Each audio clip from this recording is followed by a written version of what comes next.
Start now, yeah? A very good morning. Let us start the session for today.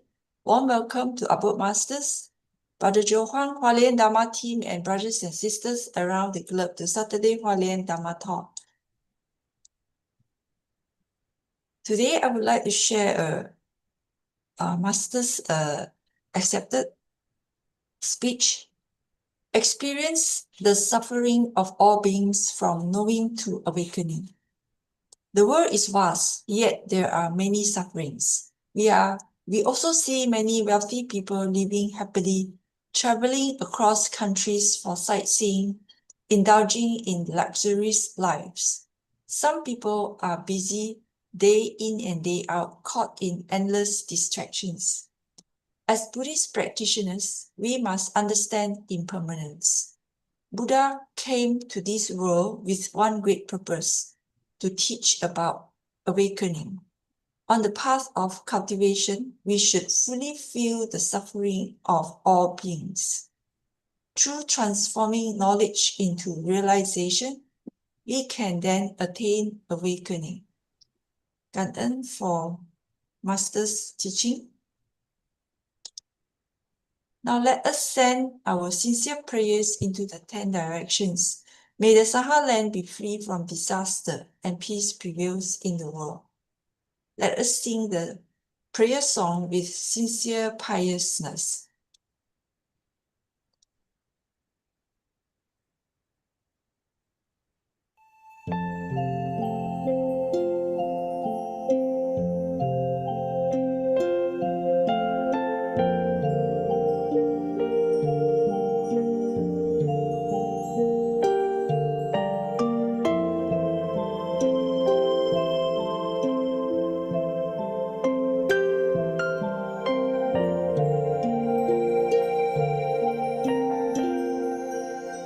In my heart,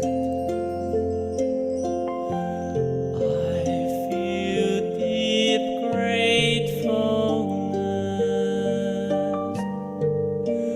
All my heart is filled with sincere prayer. From all corners of the world, let us join our hearts and pray for a world of harmony and peace.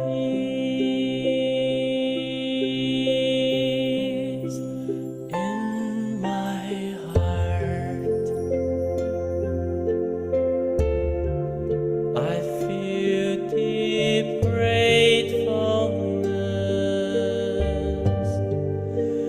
May all the Buddhas hear my prayer. All united with one heart, let us end our hate with love. May there be no suffering hereafter.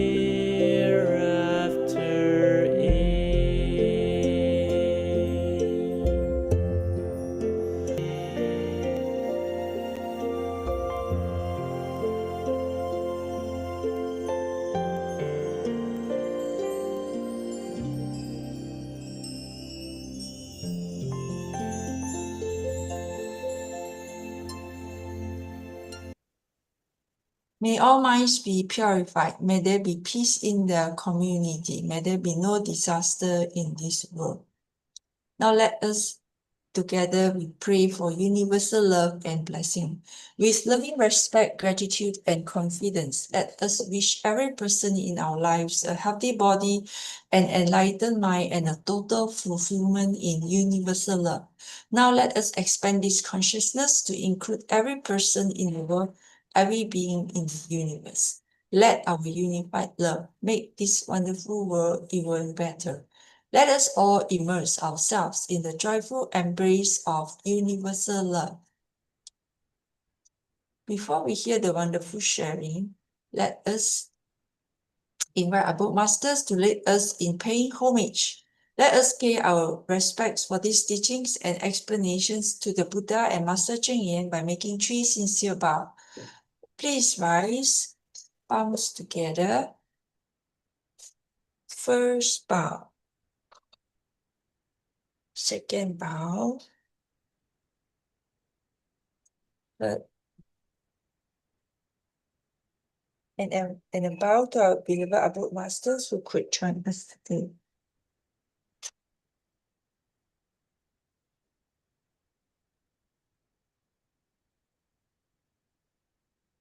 Okay, today we have 2 brothers from Taiwan. Brother Joe will be sharing on the Dharma insights, and Brother Chang Ping, who will be sharing on the Help Thy Neighbors Youth Mobilization in Typhoon Danas. Okay, before that, let us invite Sister Ching for the weekly summary. Sister Ching, over to you. Ka'an. Thank you so much, Sister Lily. Okay, let me just drop my PowerPoint. So we had 3 shares last week. First, Brother Joe said, "In silence, the Buddha prepared the sacred ground. Before words were spoken, deep meaning was found. The sutra began where wisdom takes flight, a turning of hearts towards eternal light. Dharma endures through future and now, breaking old chains, transcending each vow. The Buddha nature within is pure and clear, awakens through learning, through shedding of fear. Students must rise to become the guides. Let wisdom ripple like widening tides. It is not enough to end one's own pain, but to teach others to break their chain. Drops of Dharma cool the burning mind. Rains of compassion restore humankind. When we help all beings, our work is done. For every heart awakened, the path is one." And then we had Brother Jeffrey, who went to Bulgaria to teach youth how to repair their laptops. In July's warmth, to Bulgaria, Brother Jeffrey Locke came. 4 young boys with laptops, new purpose to name. A hall of compassion, Hotel Shanti is their base. The willing hearts in service, each with steady pace. Old laptops revived, 64 in their care. Hands once uncertain, now learning to repair. Guided by YouTube and ChatGPT's might, they found joy in fixing from morning to night. Brother Jeffrey taught patience, the art in each part. Screws and circuits become lessons of heart. Not just repairs, but life's value instilled. Punctuality, respect, and strong will fulfilled. Confidence bloomed as the fans softly whirled, kaizen and kindness in every word. When work was done, their spirits soared high, grateful hearts shining beneath Bodh sky. And then we had Brother Derek, who was talking about staying true to one's original aspiration. Born in Malacca, roots deep in Negeri Sembilan land. He walked into Tzu Chi with a pure-hearted plan, an empty journal waiting each page to be filled. Daily deeds, not grand dreams, tested his will. At 15, his journey began through recycling's way. His parents sought kindness in humble every day. Then impermanence struck. His father's breath ceased. Regret filled the silence where love was released. He hugged his father, yet tears came too late. An empty bed echoed the weight of fate. Care for our family, his father's voice stayed. Through pain, he learned how real love is made. From loss to awakening, he grew clear and wise. Tzu Chi he found was where his heart lies. Through trials and storms, he stands unshaken. Aspiration is his compass. His vows are unbroken. Okay, Kanan for listening. Stop share and I'll hand over to Sister Moon right now to introduce our next speaker. Over to you, Sister Moon. Yeah, thank you very much, Sister Ching, as usual, for another wonderful Dharma piece. There are too little of us here, but I think this morning, the Brother Robert Chang's comments on Sister Ching's diligence needs to be recognized, and there are too few of us here for the recognition. So maybe we can do that later at the video session when we take our video together. Yes.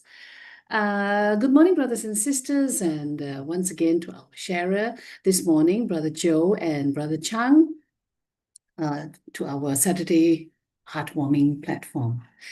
Once again, let us continue to journey with Brother Joe on his Dharma insights on the Sutra of Infinite Meaning. And all of us in so doing, be encouraged to take little steps towards adjusting our view to stay on this one true path together. We have been missing you, Brother Joe, for a few sessions, and we are really looking forward to having you with us again. Brother Joe, good morning.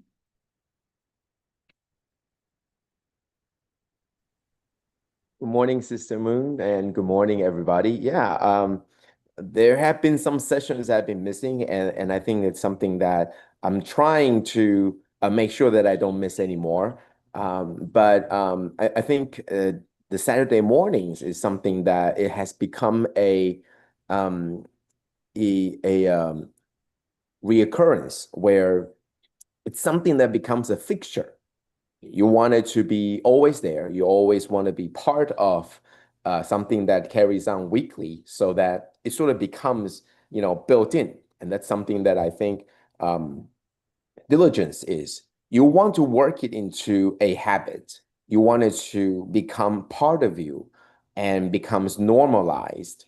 And I think that's something that Master tells us, teaches us, in that being kind and being good can be worked into something that becomes part of us, and it becomes very normalized, where that's something that we think about, that's something that we do every moment.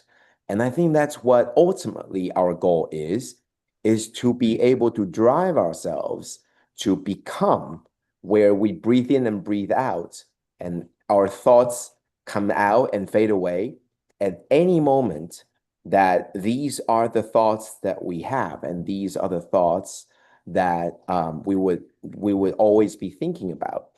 And I think that's what Dharma is trying to create, that environment for us, where it becomes more and more normalized, like how we breathe and how we live.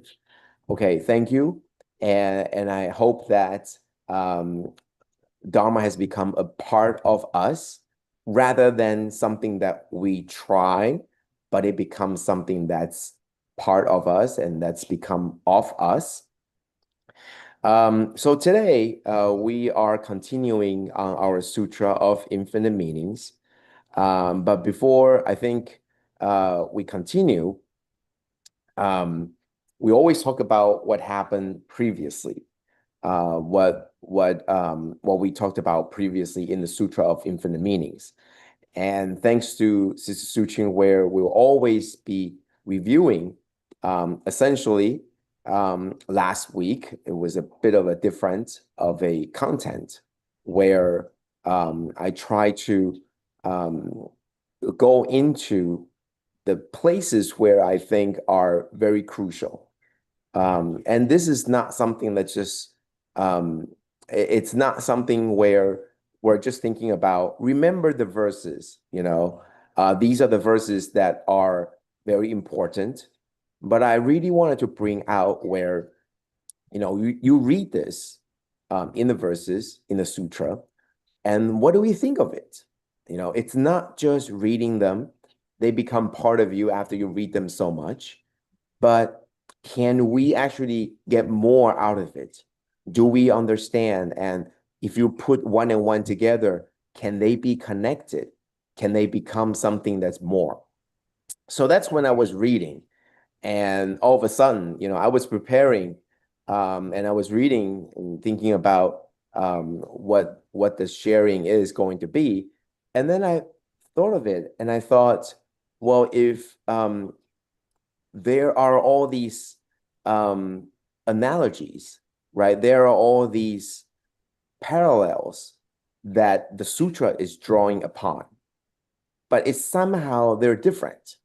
Some of the parallels, some of the analogy is talking about water. Some of them is talking about the wind, and whatever it is, right? It is in ways where it helps people understand. All these things help people understand, but are the analogies stop there? There should be more than just understanding this. There is more to it than what we're seeing on the surface. So, for example, right, the drops of dew, we can imagine it, we can see it, and the words are very descriptive because we know what drops of dew is. And sometimes you need these comparisons so that so that we can keep it real, right? It's not something so out of the world. It is something that we can actually refer to because we know what drops of dew talks about, right? We might not understand what dust of desire is, but we know what drops of dew is, and we know what it can do to the dust. So all these are analogies that are out there trying to get us to be more normalized. Now we can see it, we can feel it, right? Just like the air that we breathe in and breathe out. Dharma is not so far away from us, but there are more than that, I think, right? The drops of dew, and then it moves into the wind of liberation, right? All these are something that we should be able to know. Fanning the wind, we do that. We understand that. We might not know what the wind of liberation is, but we know what fanning the wind is. And we know that fanning the wind can eliminate the fire, small ones. And so we see that. We see the comparisons, we see the analogies. And the coolness, right? The coolness, the raining down, these are the analogies that we further understand. And then the stream of the great vehicle, right? The stream from the entire, the body of water just gets poured down to nourish. So all these are the analogies where it's nature. So unless the nature doesn't go on anymore, we will always be able to connect all these things back to our lives. We will always be able to, and we'll always be able to understand the analogies. But if you look more deeply, and that's what I'm saying is, let's see that the magnitude of the strength or the magnitude of this nature actually grows as we move on from the drops of dew at the very beginning, which is very, very natural, and it's it occurs every day. And but the significance of it, the drops of dew itself is actually very small.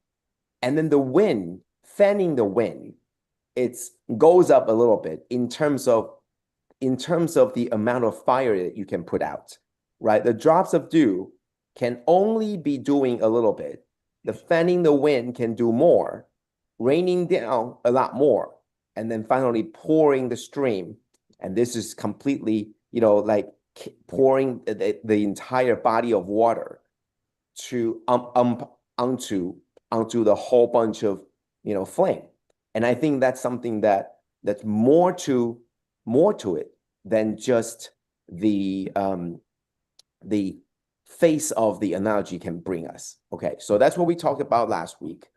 So before we continue on to this week, I wanted to bring upon a particular talk that Master Chang gave us. And this was actually last week. It was about this time. I think it was on a Saturday. And it was very special. it happened because on November 8th, there's going to be a ceremony of the ordination of the ceremony where we're going to have new Dharma masters. They're going to be ordained. And then there's going to be also the pure practitioners who will be certified. And then there are going to be a group of nuns that have already been, in at the abode, practicing for a amount of time, about 2 years, and they will be heading off to receive their precepts training, and all these things, right? These are part of the progression, if you will, on where this path is, or the path of progression in terms of cultivators and practitioners here at the abode. You start off with pure practitioners, and then for those that are motivated, for those that have the affinity, they will move on to become the monastics. And then after some time, they will move on to receive the ordination or the precept training. And then they'll come back, and then there will be more, it's part of the progress that moves on. And so there was a particular setting where all these people, that's happening for this year, are sitting down and talking with Master. And that day, one of the key things that I found to be really touched, okay, there were two things. Number one, everybody was sharing their stories. Some people share what happened recently around with all the cleaning and everything in Hualien County, where there was a mudslide, right? When there was a lot of water, there was a lot of flooding going on, and we all went there to do our to do the shoveling, to do all the work that was there. So a lot of people share that, and one of the person who was about to be to have their hair all shaved and this coming up, and she said that she was surprised. She was surprised because for everybody else, it actually takes 2 years. For pure practitioners, it's the same, 2 years. You need to be at least at the abode for 2 years in that role before you can be considered to move on to the next progress. But she hasn't. She hasn't reached 2 years yet. And so this person reflected on this and said to Master that she was a little bit surprised because everybody had to go through 2 years, but she was only there for a year and a little bit more than 6 months, a year and I think 7 or 8 months. And so she was a little bit shocked that she was recommended for this year's processings. Sometimes you just need 2 years, right? In our commissioner training, there are actually steps, right? Progression to be made accordingly. And so she said that she was surprised, and so she was surprised, and Master, upon hearing that, knowing that she is surprised, right away said that, well, do you want to? Because it sounds like she was not prepared and she doesn't want to.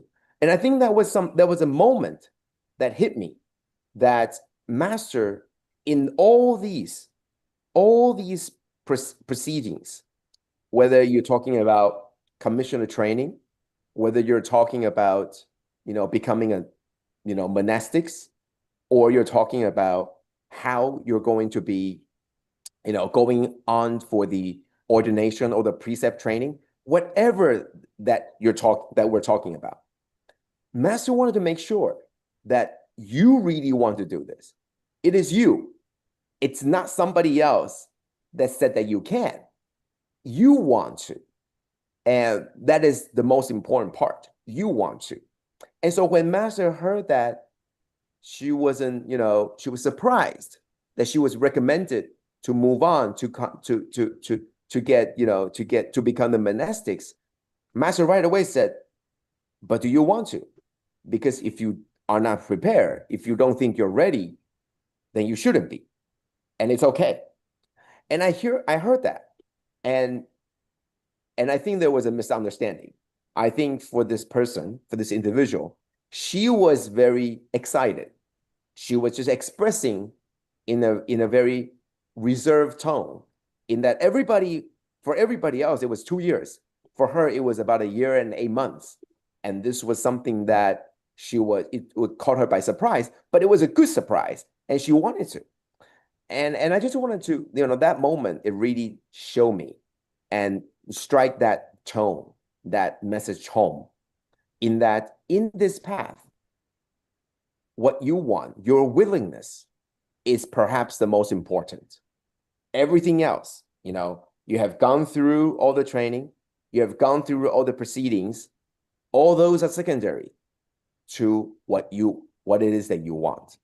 So it turns out that this person, the reason why she was recommended to become monastics this year faster than anybody else, because anybody else had been 2 years, but she was able to do that before the time was 2 years, right? She was able to do that before that, was because everything that she did, for every rotation that she did, this person did in the abode. Every person that was teaching and guiding her provided all positive, very positive feedback to the team. So, and for the person that was running this, they were so surprised, because usually there are some positive and negatives. This person wasn't motivated enough. This person didn't show up. This person had some attitude. No, everybody across the board coming back with all positive feedback. And it doesn't happen. It never happened before. And so everybody was recommending that this is the person we want to join. We want joining our monastics, even though this was actually before the timing was there. So that was the first thing, right? Number one, Master cared that this is something that you want. And this actually happens more than one time. Every time that we have the volunteers from overseas, especially overseas, you come back and then you're asking that you want to have the beads, right? The beads, the bracelet or the beads. And Master always will ask you, especially when you're asking not for yourself, you're asking for others, like so-and-so, maybe some very important person, they're not able to come back. Somebody lost theirs, and some people that would just like to have it. Master will always ask, not just about the size, but Master wants to make sure you're not forcing this upon them, right? It is what they want. We're not going to give this unless this is really what they want. It's not something like, I want to give it to them. No, they wanted to, it's something that they want, so that we are giving it to them. So I think this is the very important case where throughout, spiritual practicing, spiritual cultivation, it has always been, and it will always be, that the willingness of the individual probably supersedes anything. Because if you're not willing, if this is something that other people want for you, but it's not what you want for yourself, then it's going to be very, very difficult. And it's not something that should be forced upon anybody, because it should be something that you are willing to do. Okay, so that's the number one. Number two, and I think this is something that is gets repeated all the time, but on that day, Master goes a lot more in detail about all the very specifics, right? Starting from when Master's father, right, all of a sudden fell ill. We know this part, right? there was a likely sign of having a stroke. And Master, unknowing what, moving the person at the time would actually have all these dire consequences. Unknowing of that, Master actually orchestrated to have the father sent home, because she explained that it was actually a lot better place to rest at home than at the office or at the theater, at where they're working. And they had their, small office, and they have a small resting area. But Master thought that if you are going to rest, then it should be rest. It should be, the resting should be done. The resting should be done at home. And Master went into more explanation of why she did that. And then she also shared with us that how devastating she was when the family doctor comes in and very casually, and I think that was the key, very casually said, "Oh, unfortunately, you moved him. I didn't mention that it would just be better for the person to stay, at where he was. He should not be moved at that time." And I think the devastation, I don't believe that Master meant for it to sort of blame anybody, but I think she blamed herself more than anything. And that's why there was all the time when she attended the temples afterwards to chant the sutras, to repent, to go through, to understand where is the father now, right? And sort of Master go through all this to try to understand. And that's when the interaction with the Buddhist teachings gets to become more in depth. But I think this is something that Master was talking about. And you sort of get it, right? Why did Master care about the doctors? Especially not just the doctors, but the virtues of being a doctor. How you really care for the patient. Did you really explain all the things that the patient should know? And I think it starts from her own experience, in that if only the patient were being told about what they should do. And I think that's something that Master now brings forth for all the medical students and all the doctors. Are you telling, do you know that the patients rely on what you say, and something critical that you missed is actually going to cause somebody, to do something that might not be to the best of their knowledge, and it might actually be very bad. So she started from there, and then she moved on to the process where she was learning and she was trying to figure out, and then eventually she moved on to the day where she was going to actually go into the precept training, the ordination training, and she had found out, and she had found out that she can't go into the training because she not fill out who her master is, who the teacher, the guiding master, because on the name card she filled in the guiding master's name was actually not a monastic's. And so she thought to herself that maybe that's okay. So she handed in that paper, that application, and it was rejected. And so there were other Dharma masters that were on site. It was a precept training, so obviously there were the preceptors, there were the guiding preceptors on site, and they all said to Master at the time that you can't just have a non-monastics to be your guiding master. We here can be your guiding masters if you are willing.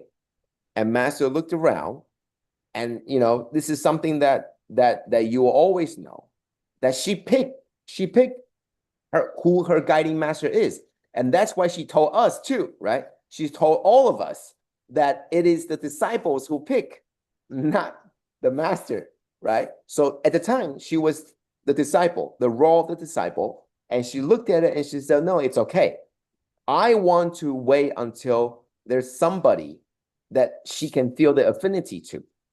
And that's when she was rejected. And I don't want to say kicked out, but she was asked to leave the precept training course, right? It was going to be a few days.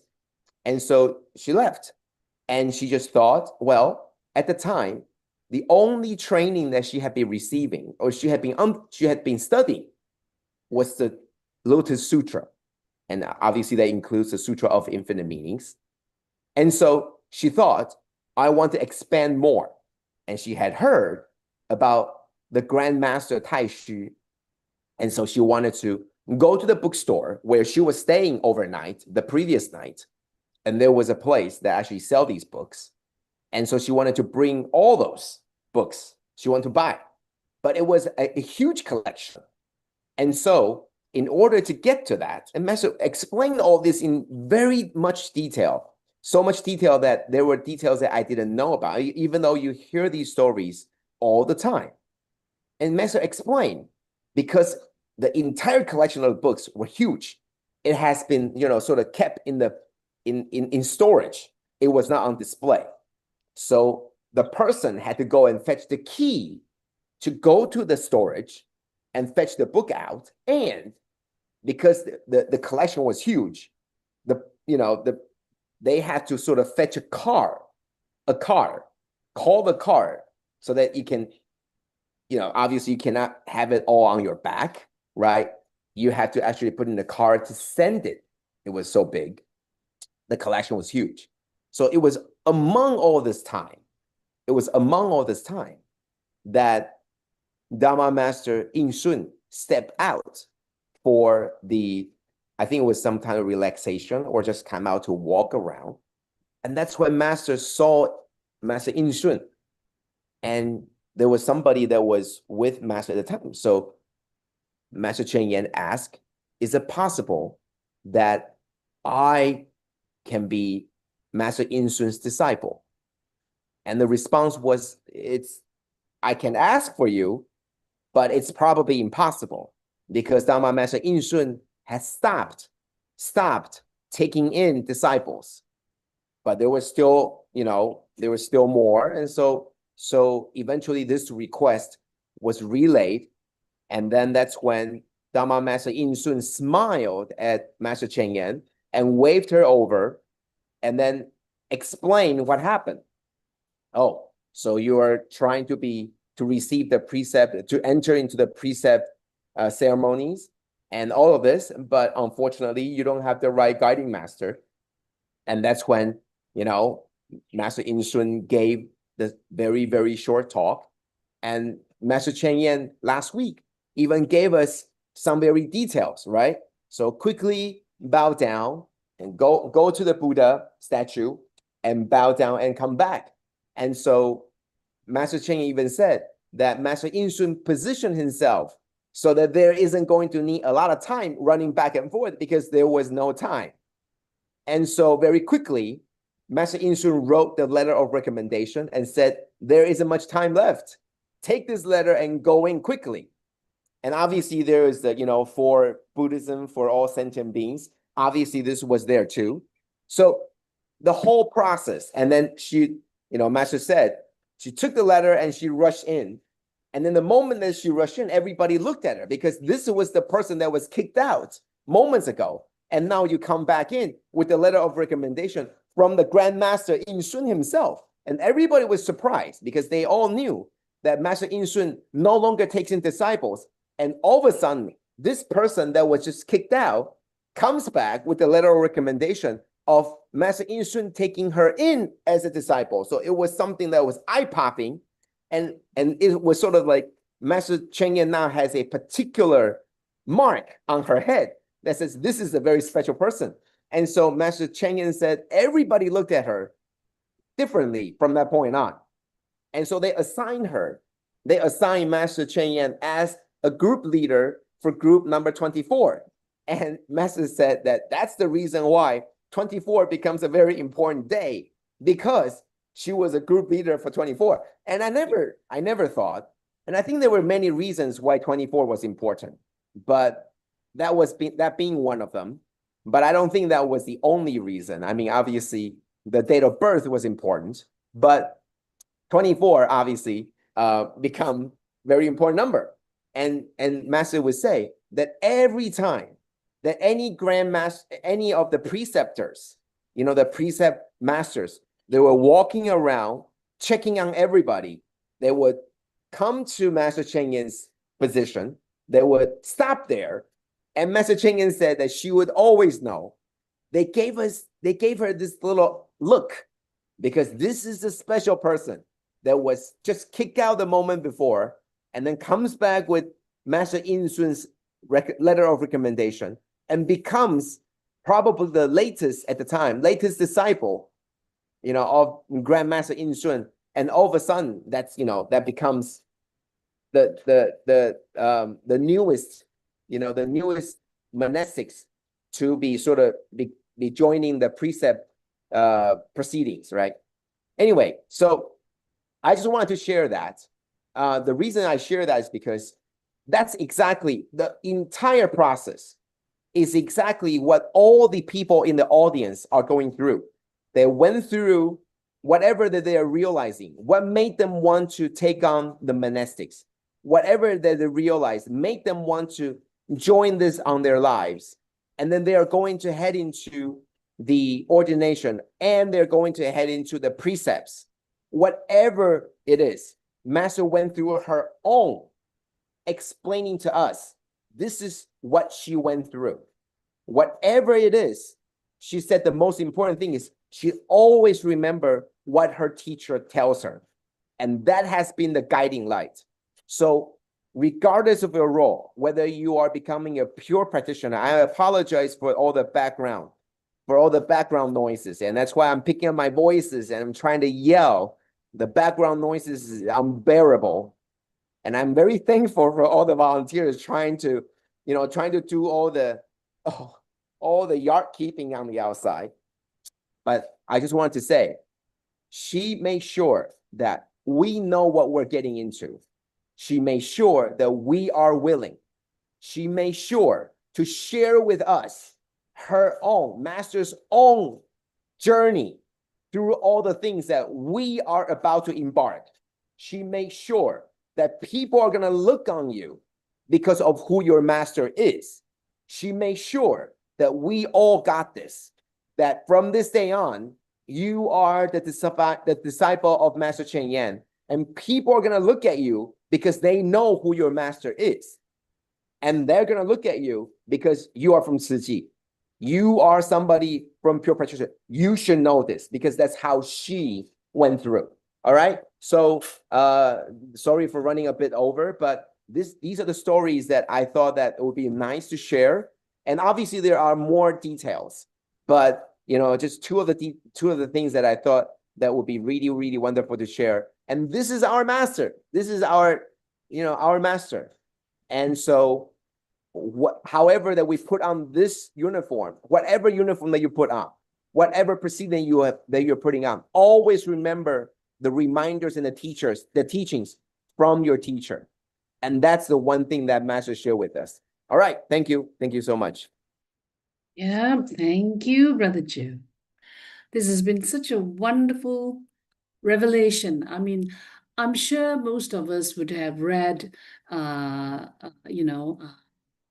Master's biography, and this is inside her book. But to this kind of details, as you have mentioned, it comes out little by little, and because you are close to her, and she will give all these details, and then now you're sharing with us. I feel that we are indeed very blessed and very lucky to have you, to share these kind of little insights, details that are truly, truly important to look at how we are going to, walk our own path. And I get away from this session thinking that, number one, affinity is everything. So, when you have the affinity, things will fall into place for us. Yes. And to have affinity, we have to work on our blessings and our virtues by our actions, right? And then we have, cultivation is a very individual thing, and that we cannot force it on people. And that is one of the lessons I learned from Tzu Chi, that if somebody is not ready, we should leave them alone and wait for a good time or change another way of, inspiring, rather than to say, no, this is not the right way and this is the wrong way and you should do like this, because that actually pushes people away and becomes, and it gives rise to resentment. So if people are inspired and on their own, they become focused by themselves and they will go on to seek naturally, further and further. Thank you very much, Brother Joe. This has been really very helpful to us in understanding our own journey as well. Before we move on to our next sharer, I would like to take this opportunity to ask everybody to take our normal photo opportunity by switching on your video, even your audio, if it is possible, because I would like to say something for Sister Su Ching as well. Sisters, every time Sister Su Ching sends us the poem, we will say another masterpiece, a wonderful piece, and all that. But the team, although we have been expressing our gratefulness for her diligence, number one, it's for diligence, but, she never missed a session despite her external conditions. Whether she's traveling overseas, whether she has, she's away with family problems and all that, she will deliver her poem. If she's not around, well, I have the opportunity to read it, and it's a real joy to read her Dharma poems as well. But more than that is her skill in putting together these Dharma poems so effortlessly. Well, we think it's effortless, but she says it takes more than 2-3 hours for her to get them all together, to rhyme as well. Rhyming is a skill. No, not everybody can do that. So, and Sister Su Ching says, since 11 October 2025 is the 250th time, 4.8 years since she started her Dharma poem. Can we put our hands together for Sister Su Ching? Yes. And thank you very much for your diligence and, for Well done. being part of this team, Sister Su Ching's team. Yes, Sister Su Ching, right? All right. Sister Lily, would you take the photo for us? Yeah, sure. Okay, ready? Brother Joe. Is Brother Joe still around? Yes. Yes. Yeah, Robert, I'm Yeah, here.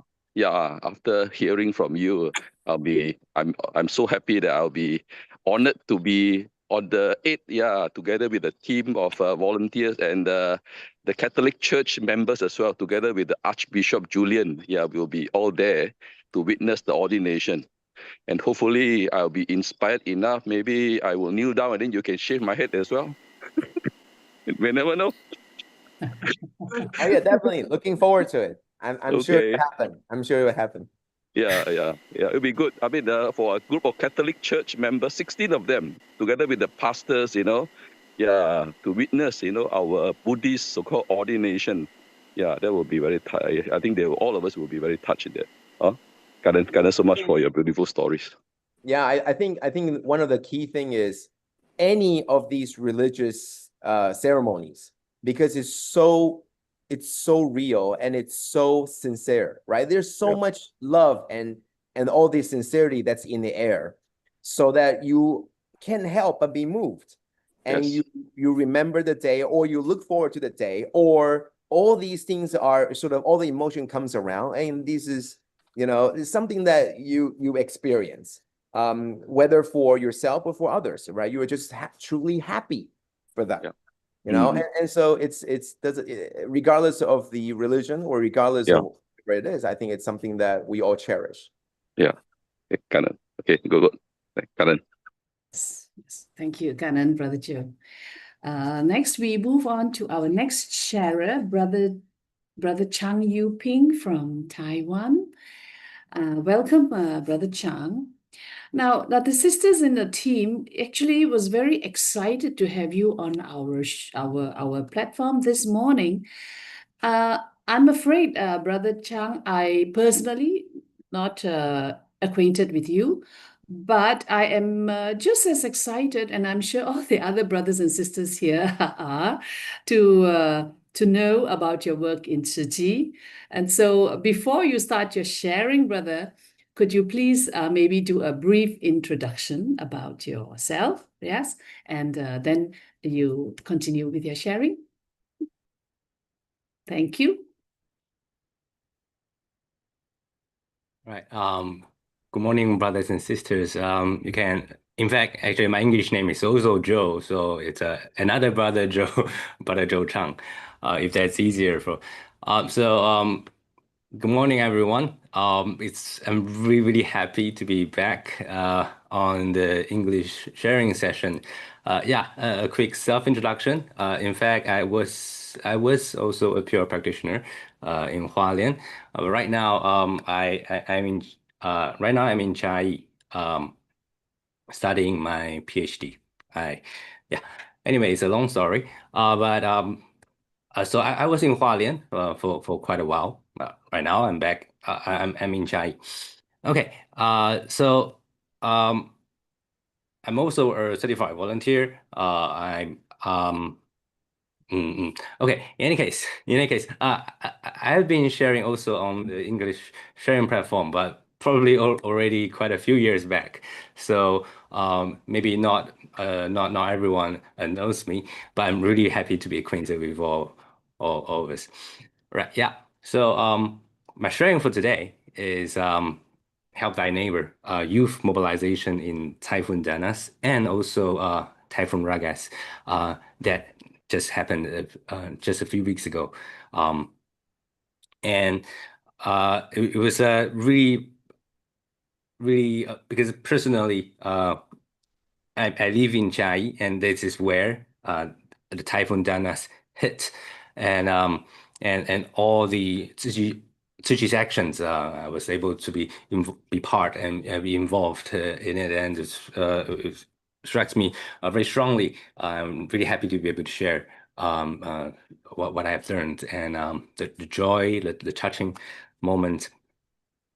So Typhoon Danas happened in July, 6th of July, and I was personally there in the place where the typhoon hit and landed in Taiwan. And that night, looking outside was like this. So the wind was so strong. It was really strong, and wow, and just the wind, rain, just trees outside was like shaking so badly, and moments later, it was pure darkness, pure darkness. Looking outside the window, I couldn't see anything. The rain, the wind, the electricity went out, and it was just pure darkness. And with the sound, the wind blowing makes the house shake. It feels almost like an earthquake. And the wind was so strong that night, and I believe many people wasn't able to sleep well that night. In fact, also many the whole roof was torn off from their house, and I've heard stories where a grandma, you know, in the middle of the night, the wind was so strong, the rain was pouring, and she was living in a sort of the older kind of house. The door was not very strong. The wind was so strong that the door was almost being blown apart by the wind, and she had to sit, in front of her door, blocking it, and with her body for like over 2 hours before the wind started to die down. And for in the middle of the night for 2 hours, she stood, she blocked the door with her own body for 2 hours, and wait for the typhoon to pass. In the morning, what we see outside was something like this. This is the university I was in. All the trees, debris, trees, it's everywhere. The cars couldn't really go in. Students have to walk on the road because the pathways are all blocked by the debris. Me and my sister quickly went out and see what we can help. And we thought disaster of such a scale, there must be a lot of things that needs help. And we went out and we see on the road there are trees toppling, and so this was me. I'm sorry, the photo was a bit blurred. But this was supposed to be a road. It's not a forest. It's just a normal road, but it's all blocked by trees. And so we went outside and immediately started to do some quick cleanup just to enable vehicles to come in. Emergency vehicles for help to be able to go. People can go out to buy their necessities.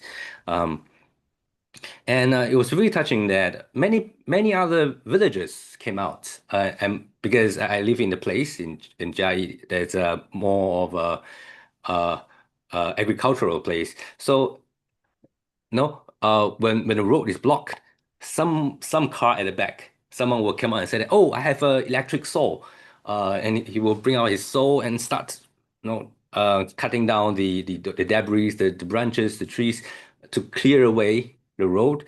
And very quickly we were able to not say very quickly, it actually really took some time. We were able to clean the path so that it was at least passable by vehicle. So that was my personal involvement, as in the day after the typhoon passed. That's what happened. And in fact, in Chiayi Ziqi Jingsi abode, Jingsi Ho, Chiayi Jingsi Ho, that's what happened. The wind blown apart the main door of our Jingsi Ho, and everything inside was just turned once. It was really bad. So that was Typhoon Danas. Was very, very strong typhoon that came in on the 6th of July in midnight, and it caused a devastation in this Jari area. And immediately we set up the disaster relief center in Haojai, and of course in Hualien, together. The center was set up and provide a hot meal, cared for all our city volunteers. Are they all safe? And we have a home visit.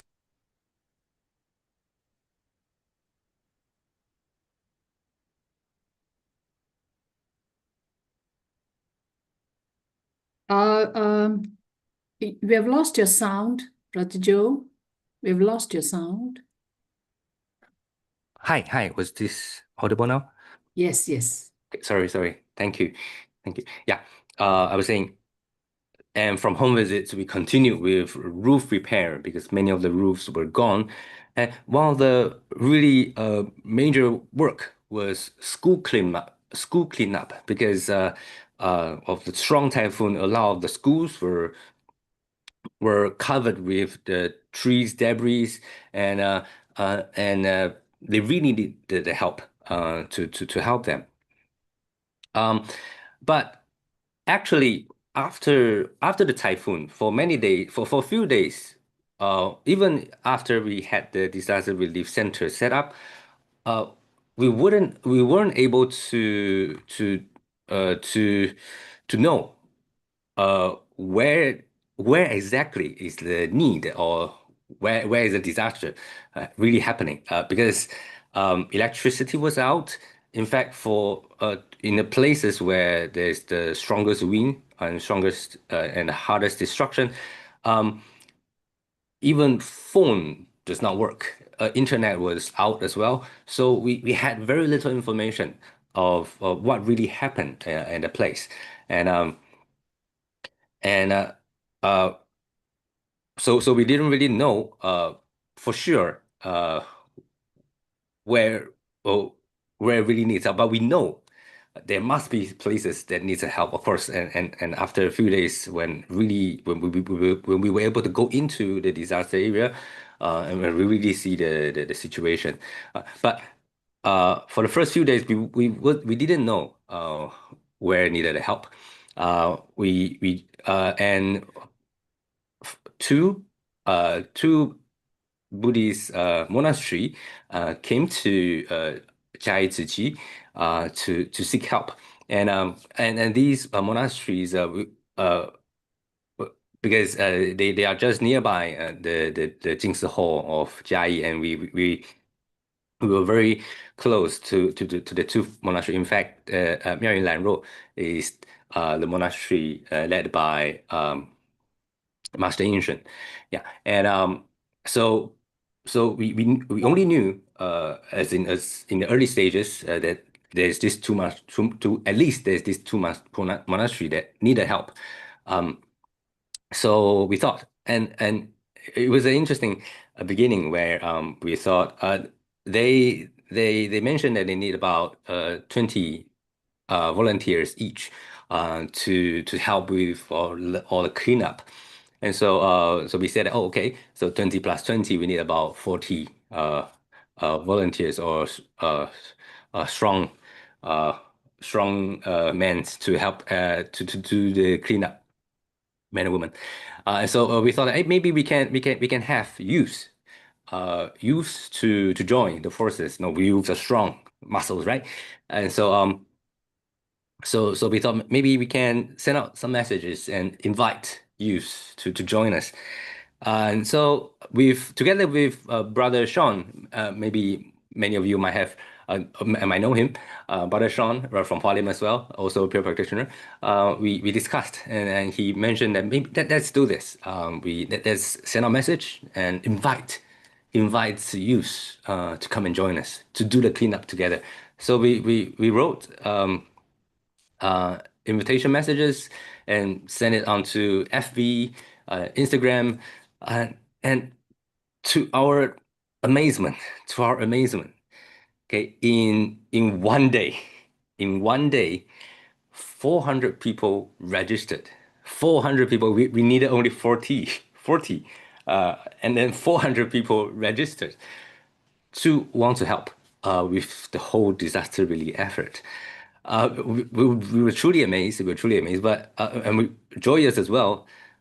But in the same time, we were also a little worried because we actually don't know where is the need, because no electricity was out, phone was out, telephone was out. There's very little information we know. But no, like what we said just now, affinity came, and it was Wednesday that we sent out a message. On Thursday, we knew we had about 400 people willing to help, and on Friday, actually we still don't know where to send all these people to, besides the two monastery. But on the Friday afternoon,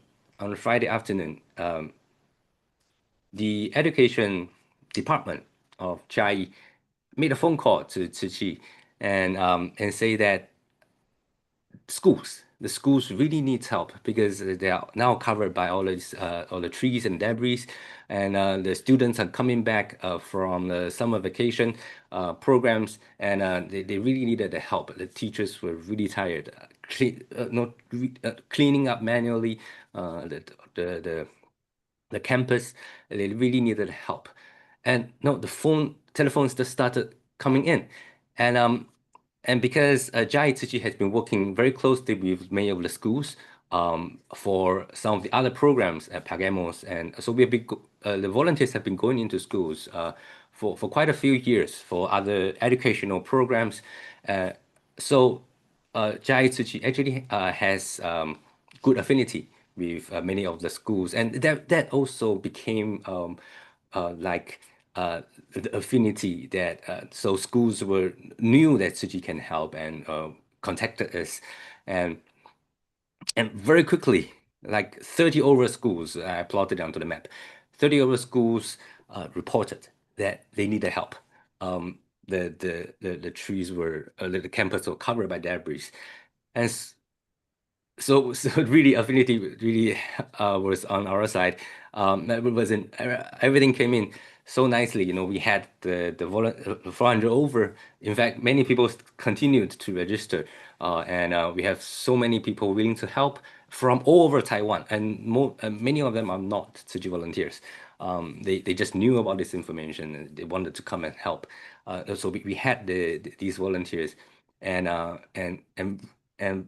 really, and the affinity was that we also very quickly knew where really needed the help. So immediately on that Friday afternoon, we got a phone call from the schools. Friday night, I burned the midnight oil to plan out the routes and where to go, how to manage all the people. And on Saturday, the day after, we were kind of a little worried as well. Will really these 400 people really come to help? And wow, in the train station, Jai train station is where we gather everyone. People really came from all over Taiwan. Wow, and start together. And in fact, quite a lot of the passers-by that just happened to pass by the train station, saw that not so many people are gathering in the train station, and they came to ask, what are you doing? What are all of you doing over here? And we said that we are going for disaster relief. We are going to clean the schools. And they say that, oh, that's great. Can I join in?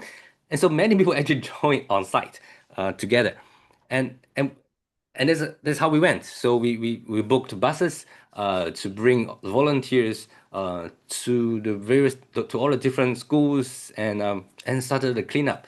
And no, everyone were like Superman, superhero, and started moving all the debris, using the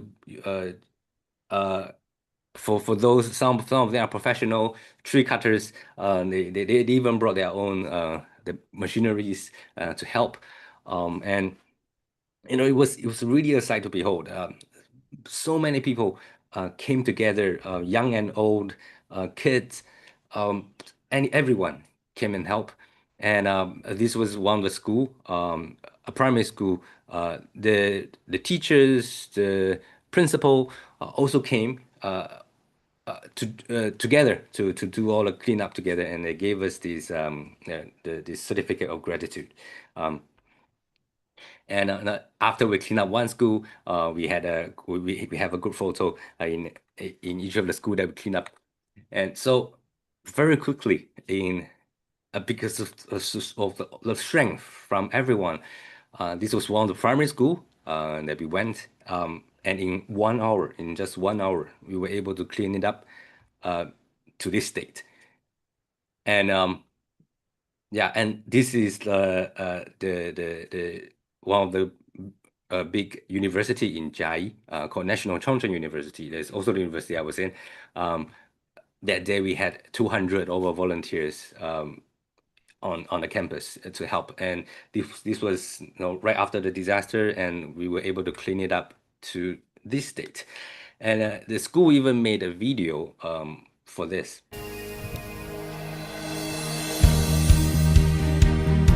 They were really thankful for all the volunteers, of course, city volunteers and public that went, that came to help.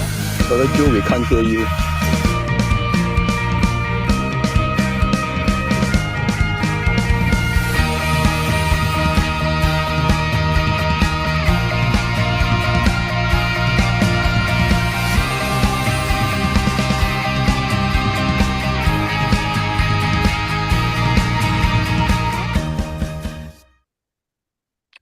Were you able to hear the sound from the video? Yes. Okay. I believe the video may be too loud for my voice. Yeah. Yeah. So this was made by the National Children's University, and I know every time we watch the video, as the images pass, all the people came in to help, young and old. Some of them tired, have to rest a bit, but as the school campus, uh, uh, bit by bit returned back to its original beautiful look. It was really, really touching. And for just that 2 day, the weekend right after Typhoon passed, in that weekend, Saturday and Sunday, we had 600 over people came to help. It was really, really, really, really joyous and happy. But disaster never really end. And a week or so later, more rain came to the Jai area, and a lot of places already are devastated by the wind. Roof was gone, and then huge rain came again, and led to floodings, and so we continue this whole effort of school cleaning, and one of the school that we went again was this school called Zhuchun Guoxiao. This primary school, also again one of the slightly more rural area. The whole school was flooded. Was flooded because the school was right beside a canal, and the canal overflow, and then the water just came into the school, and the whole first floor of the school was flooded. It was 120 centimeters, just about on the chest level of an adult. The water was so deep, and everything inside the classrooms were flooded. It was as when the water fades away, everything was covered by mud, by dust, and they really needed help to clean up, because all the materials were also dirtied, and this is a classroom for the special this sort of disabled students, and or students with special needs. And so all the small toys, all the teaching materials, they really need the help to clean all of them up. And as days pass, it's about 1 to 2 days later when we receive the information from the school, and they sent us this video showing many of the things are already after flood. The pest will grow, the flies and stuff, things start to smell, and they really needed the help to do the cleaning, and we cannot wait. So immediately after receiving this information, again, we went online to invite all that can come to help. It was a Thursday, a working day, but about 20 over people came to help. And although it was a youth mobilization, but as you can see, many of the volunteers are uh, are sort of elderly, but like what Master say, after putting 50 years of our life into our bank, now everyone is a youth. So all of them came, and we started cleaning up, as you can see. How they are really diligently cleaning everything in detail, all the corners, just to make sure that students can have a clean environment to study again. And on the weekend, later on, again, we had 200 people to go to that primary school to help. And again, it was an amazing sight. Every classroom, every window, every door, there was someone there, holding a rug to mop, to clean. And yeah, and volunteers shared. Although on the day of cleaning, it was still raining, and if it was raining quite heavily, and it even looks like it was going to flood again. But the rain did not stop the volunteers from coming out. In fact, people, no, even under the rain, people were not thinking about, I want to hide somewhere, and people were asking, where can we help? Where else have not been cleaned? And it was really amazing. And another volunteer shared, when the rain really got really too heavy, we actually even have to evacuate all the volunteers out from the primary school because the village mayor called and said that the canal was going to overflow again. So very quickly we had volunteers to help to pile the sandbags in front of all the classrooms doors, to do at the very initial flood management, protect the classrooms from water from going again, and seeing everyone line up to pass on the sandbags, to quickly protect the school, so that hopefully it does not get flooded second time. And really luckily it did not get flooded the second time. So the whole cleanup went by, we cleaned it, and at the end of the day, we cleaned about 80 over schools in Chiayi and Tainan, 80 over schools, with all volunteers from everywhere. And there are a lot of views that came. These people are from Taipei, like 3 hours car ride from Chiayi. It's quite far away, but they came and stayed in Chiayi for for a few months to help with the whole cleanup. And this guy, really amazing as well. The really youth. He just graduated. He just graduated from university. Still kind of waiting for what to do next. But he heard our call to that we need help with disaster relief. And it was a working day on Wednesday. We sent out the information on Thursday. On Wednesday, Wednesday, he heard the information on Thursday midnight. 2 a.m. in the very 2 a.m. in the midnight, he took a bus from Taipei to come down to the south area and change a few buses to be able to reach 8 a.m. in the morning on time in the school to join in the whole cleaning. No, he took 6 hours of bus ride in the midnight just to come and help with the cleaning. Wow, really amazing youth. So then this whole thing really reminded me of Master's teaching, that 福田一方邀天下善事, that where there is a need, we invite all kind souls to come and help. That intention, that invitation to all to come and join. And it really touches me that like what the sutra says, everyone has a pure and clean heart, just that it's covered by dust. And when we send out that invitation to help, the invitation to all bodhisattvas to come and help, people really came. And it was this experience. In fact, it was kind of like the first time also for Tzu Chi Foundation in Taiwan, where we really went out of the Tzu Chi organization and invite anyone to join into the disaster relief. It was quite an experience, but again, disaster never stopped, and yet another disaster came.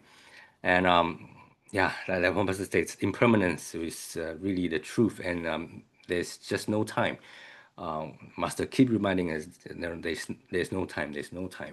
And another disaster came, and maybe some of you might have heard of the really terrible disaster in the Ragasa typhoon that hit, that caused a landslide, dam overflow in Fatan village in Hualien. eastern part of Taiwan. And I want to show you a very quick, segment of what happened that day. 其实阮迄天大家拢还有做生理啦。我说出去之后40分钟要去田里工作，我媳妇打电话来说，爸爸淹水了，这样。It was on the 23rd of September afternoon. The flood came, and it was because of landslide that blocked a riverway and it formed a sort of natural dam. But the dam overflowed and the water came down. Imagine it's the dam broke and all water came down like a tsunami. Basically, like a 冲上 tsunami. 来了，冲上来了，真的很夸张哎！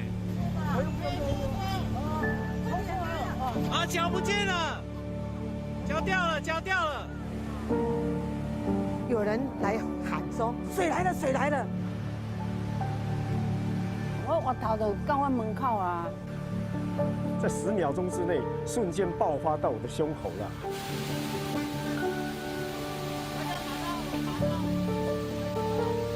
一下子水很大嘛，记得到楼上的时候，我的铁门就被冲开了。怎么办？哎呀！那一冲来就像海啸冲出来，像那个日本海啸有没有？这样冲来的呢？哎，车子都已流过来了。天哪，天哪！好，阿姨，现在基本上那些东西看不到什么办。哎呦！哎呦，怎么办啊？帮我叫这种电下，马克。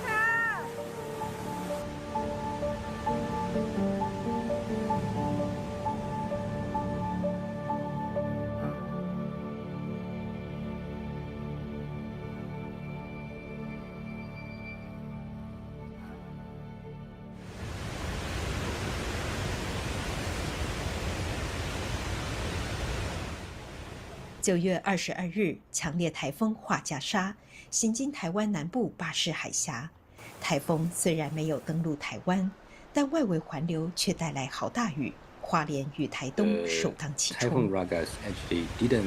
花莲中部光复乡马滩溪上游，一座正受密切监控的堰塞湖，就在陆上台风警报解除后，发生溢流并引发溃坝。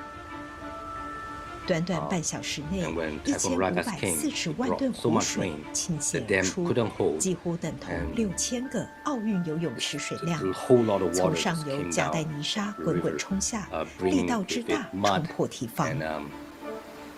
灰黑泥水宛如海啸般，强劲水流灌进光复市区，让这座美丽纵谷间的小镇11000多人的家园，一瞬间面目全非。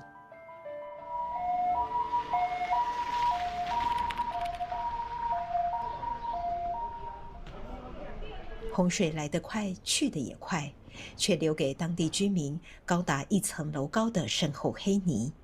它陷入泥堆里了。黑泥如粘土。I really invite. It's a 20 over minutes program by our Dai TV. I really invite all, if you have the time, can check out on YouTube on what really happened that day. It was a terrible disaster, and a small village was completely flooded with mud. And after the flood fades away, all the houses were covered with like this thick layer of mud inside their home, and they really needed a lot of help. This was some of the videos that went online, shared around every.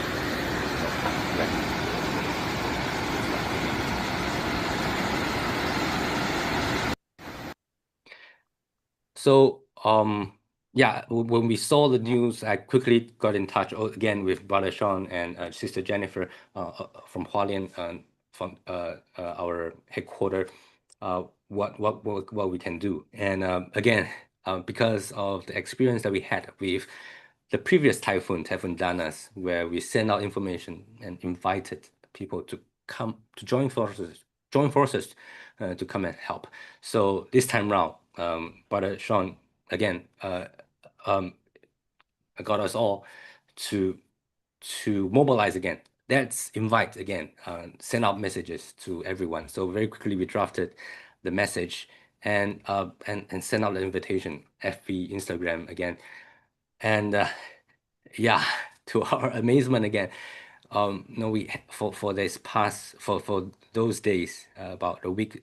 In fact, for many weeks, people still continued to join. But for that first weekend, we had over 18,000 people registered, including Tzu Chi volunteers and non-Tzu Chi volunteers from all over Taiwan registered. And the actual number of people that went on to the place itself is much higher than this. If I'm not wrong, it's like on one, it was tens of 30,000 or something for just one single day. And people really came. But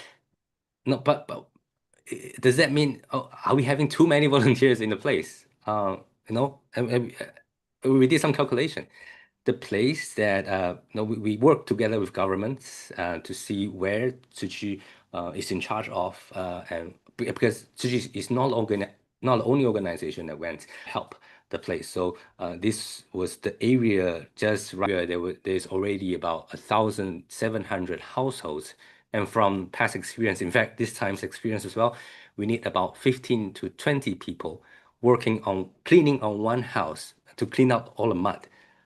15 up to 20 people working on one house for one whole day to finish one household, which means that we actually need about 25,000 over volunteer day. And yeah, we are kind of still far from it.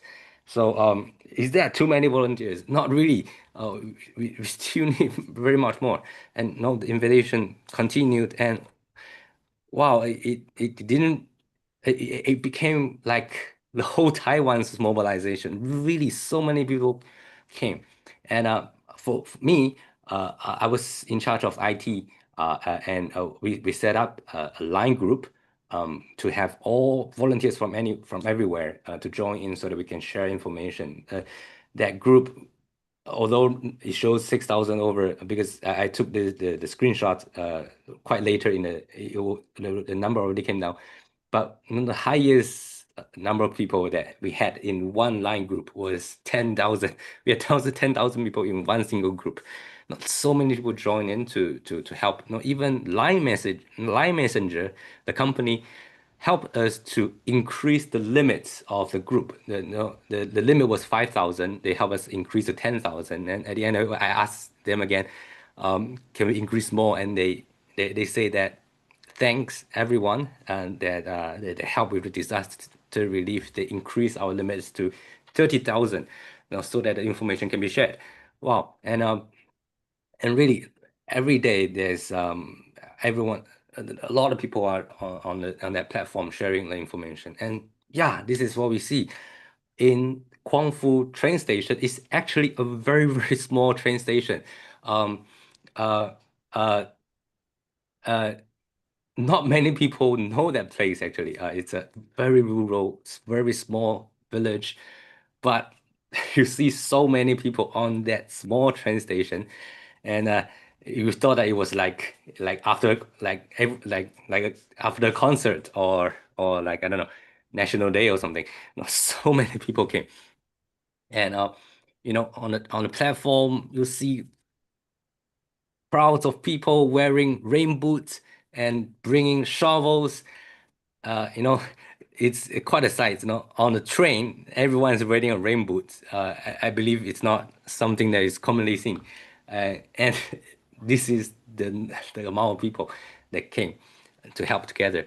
And so I don't know starting from when, but on the media, people start to call all these people the shovel hero, 铲子超人. That is, Superman does not necessarily wear a cap cape or with the suit, but the hero this time around brings a shovel and wears the rain boot, and and really so many people came, and this was kind of like a first-hand 很多大卡车、连接车来运载物资、清理垃圾。我们现在看到每一家每一户清理出来的烂泥巴都堆积在家家户户的门口。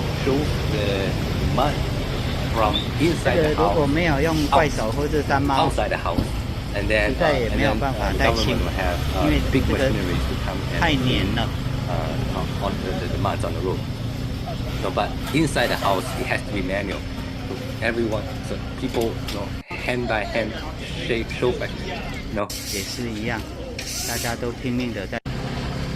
来到这里，不分男女老幼，不分来自东西南北，大家就是同心协力，大家呢渡过难。So it really again showed us that 一生无量, from one seed, that's where infinity. We didn't really imagine that we could actually have had so many people coming to help, but that's what happened, and it really made us feel that Taiwan is a place of compassion and love, and that's the thing that we really treasure. Everyone has that goodness in heart, and we just need the invitation or the platform where people can join in to help. So this was like the map of where needed help, and a lot of all the different professionals started to come in, IT professionals, volunteers as well. They made websites to gather all the information, plot where it's needed, to assign, or to that people can assign and know where it needs help.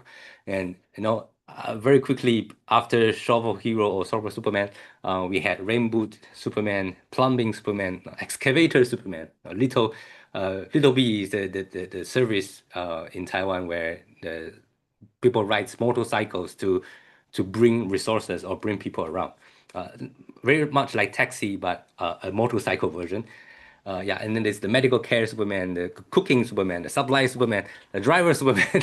Now everyone became Superman. Everyone became hero. And whatever profession you hold, or even if we have just muscles and strength, everyone is the shovel Superman and came in to help. Even our abode masters came.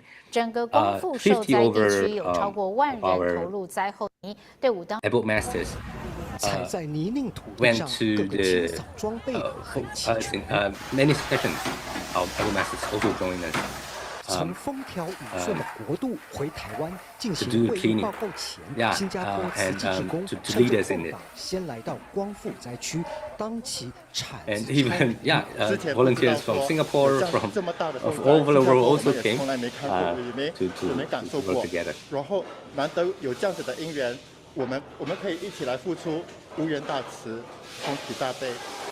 爱心不分国界，也没有身份差别。穿着袈裟的净思精舍法师，同样不忍众生苦，僧鞋换成雨鞋，填补灾区迫切所需的清洁人力。那我的执事就是在菜园，那菜园我们什么都自己来，翻土啊、怕菜垢啊、建材啊，你都要一气呵成啊，所以就慢慢的训练这种底蕴，那样的底蕴是慢慢铺就而来了，铺陈而来，所以不是一触可及。每一场不仅是清除泥泞，更是对苦难的回应。都很甘愿，因为也看到案家呢，帮他们把那厚厚的污泥给清除起来，看到案家那种安心，我们也觉得很值得。The master said it's really worthwhile to join and come and sing. They really have the need, and in fact, all of our masters, they have been in the field, the farms, to do agriculture, right? So, so they're actually quite familiar with muds and all these shovels, the tools and stuff. and so having them leading us, guiding us on the whole cleaning pathway. Yeah, and the whole it became a social phenomenon. Everyone joined forces, even companies that didn't went to the place, like Domino Pizza says thank you to all the shovel heroes, for whichever day if you bring the train ticket to the store, they will give us a free pizza. What I'm saying is that throughout Taiwan, whatever they are, everyone was thinking about how to be part of this whole effort. And it doesn't mean that people have to be there personally. They thought of different ways to help. Like, for example, this was again volunteers of psychologists that grouped together to help to receive calls from the disaster victims to help them with the psychological support. So many people, this is students from National Cheng University. They made a website gathering all the photos and stories of people of what happened on that day. So even students came out to think about what to do, what can they do for their mass media department students. So they thought about this and made such a website. And these are the kind of images that we see. So many people gathered from all walks of life. And on a train station, that place is actually a village of Taiwan's Aboriginals. They wore their traditional clothes and written these posters. 铲子超人，谢谢你. Thank you to all the shovel heroes. And they came onto the train platform to say thank you to everyone that was there. It was a really, really touching moment.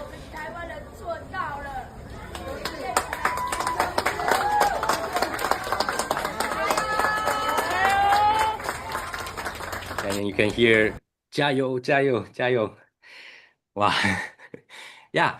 So it really reminds me that it is this place, this land, this is where we live, our home place, this earth. It's us, all of us, people, to care, to bring peace, to bring joy, to relieve sufferings. It's us. Our intention is our every single action. We can all be part of it. And yeah, disaster never ends. It's global warming and stuff. There's another typhoon that's going to come, and we are really worried of what's going to happen of this another typhoon. And so like what Master says, we have to be really diligent and always be mindful of the world, of our own mind, our body, all of our actions, the environment, everything. We should be really, really mindful and always be sincere towards the environment, to all.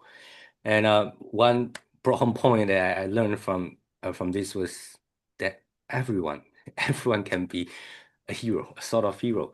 As long as no matter what profession, no matter what we do, when the compassion generates, everyone is hero, or another word is bodhisattva. Everyone can be a bodhisattva. In fact, use another word, everyone can be a Buddha. That pureness, that goodness, that compassion in everyone is the same. The same clean heart and pure self is the same. you only need the intention, the affinity, and with that strong intention, the will, the wish, to help all of us, to help all. Not everyone is a hero. And yeah, just to bring it back to my own life, just a few days ago, a car crash happened right beside my doorstep, and I quickly, this was me. I know that I don't look like myself 3 years ago, much fatter now, but yeah, this is me. And when I hear the car crash, I quickly bring the first aid kit in my home. I quickly ran out, and there were other passersby that came. We called the ambulance, and we brought the teenager that was riding the motorcycle quickly to the roadside, and helping to stop the bleeding and stuff. So what I want to say is, wherever we live, this is kind of a wish to myself as well. Wherever I live, no matter where I reside, I wish that I become the force of peace, that bring peace to that place. So I have the fire extinguishers. In my first floor, if anything really happens, I can grab one and run out and help. I have first aid kit. We have neighbors, elderlies in the neighborhood. We have monthly gatherings to care for all the people, to bring care to the neighborhood. I think that's what I think many of us city volunteers, that's what we are doing as well. We are bringing peace to the place where we are. We are bringing peace to that place, that kind of aura, or that kind of protection shield, and I hope to become the kind of force to bring peace to the place that where I am. So that's why the title "Help Thy Neighbor," or we can all be that strength, that force to bring peace to our place. This is my sharing. Thank you everyone for the time. Thank you. Thank you. This is for your amazing sharing, Brother Joe. What comes to mind is always, like Master is always telling us not to overthink, right? I would do something, but I must plan from A to Z. And by the time you get to Z, it just remain a thought. Nothing happens, right? 做就是对了哈. And when people, I think, as you have said, Brother Joe, there is always this seed of kindness and compassion inside all of us. And it is these situations that, that Tzu allow allow these seeds to many events. I mean, it's so inspiring, especially the scene of people coming up from a train already on their own with boots and shovels. It's really amazing. You wouldn't have imagined such a scene yourself, right? You didn't plan it, right? So these are the things that are really, it just shows that human nature is really very kind to us. So I think Tzu is a really wonderful have been a wonderful platform for people to manifest such seeds, and from there, we share with others and we propagate, and then from there, hopefully, we will find some semblance of peace within the chaos that is now in all over the world. Am I right? Not just weather, but wars and conflicts and things like that. Yeah. So I saw yes. the Brother Joe Huang raise his hand. He had. I think he had. Hello. First-hand information.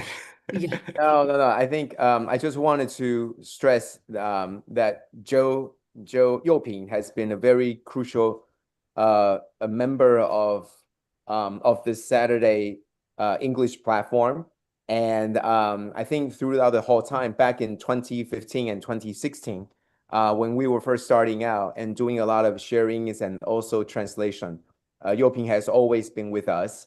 And I remember the days where, we would get up and I would have to run some, I've got to go to other places, and I would tell Joe, I have no time to share today. Can you please share? And he would just like, are you serious?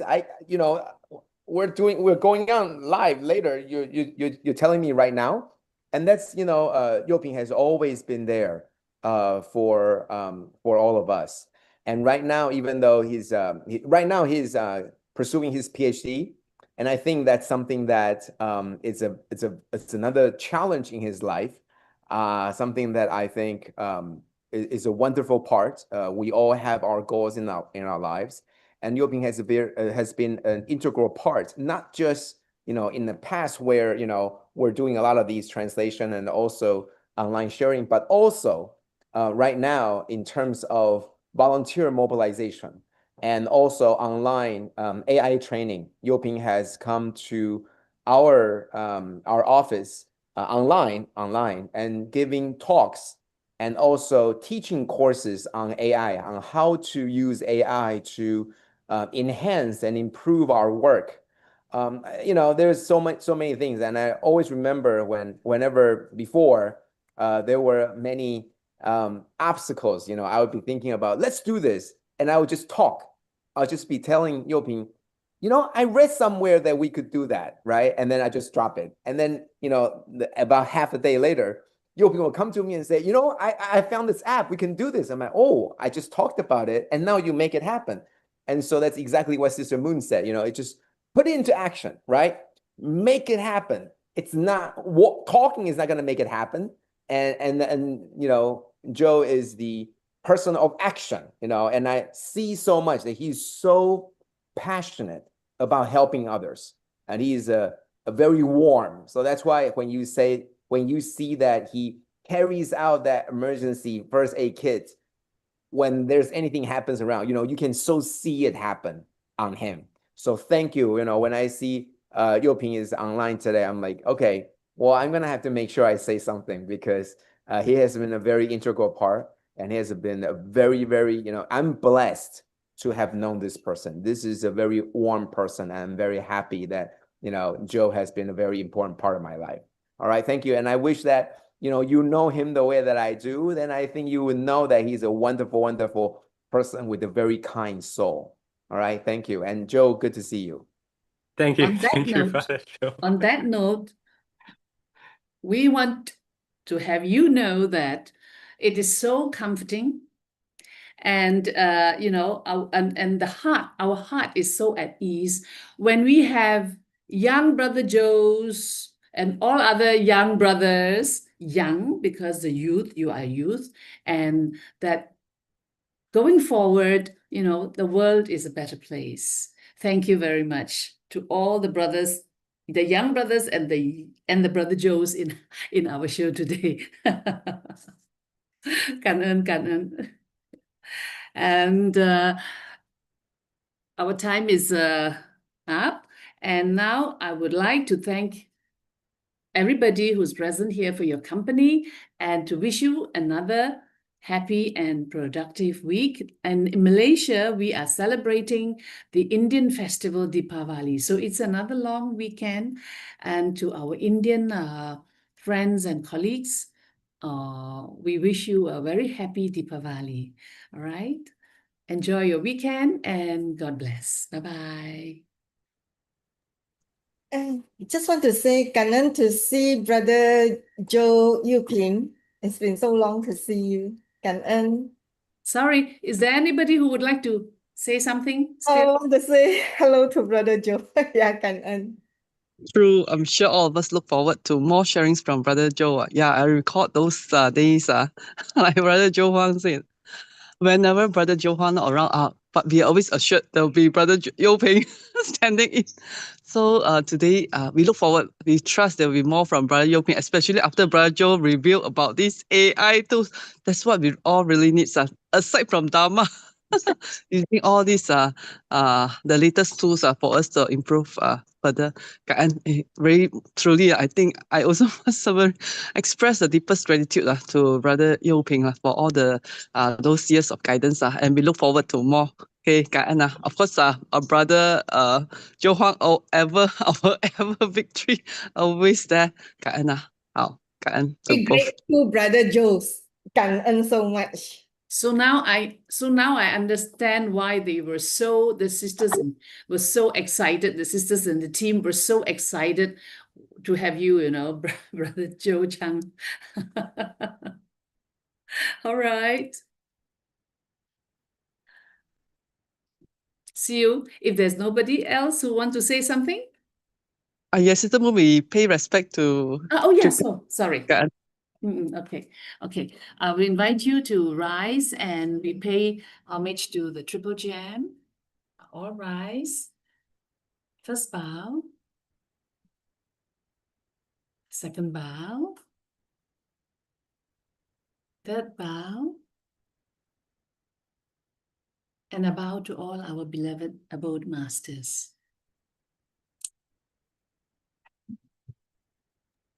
感恩大家，祝福。感恩。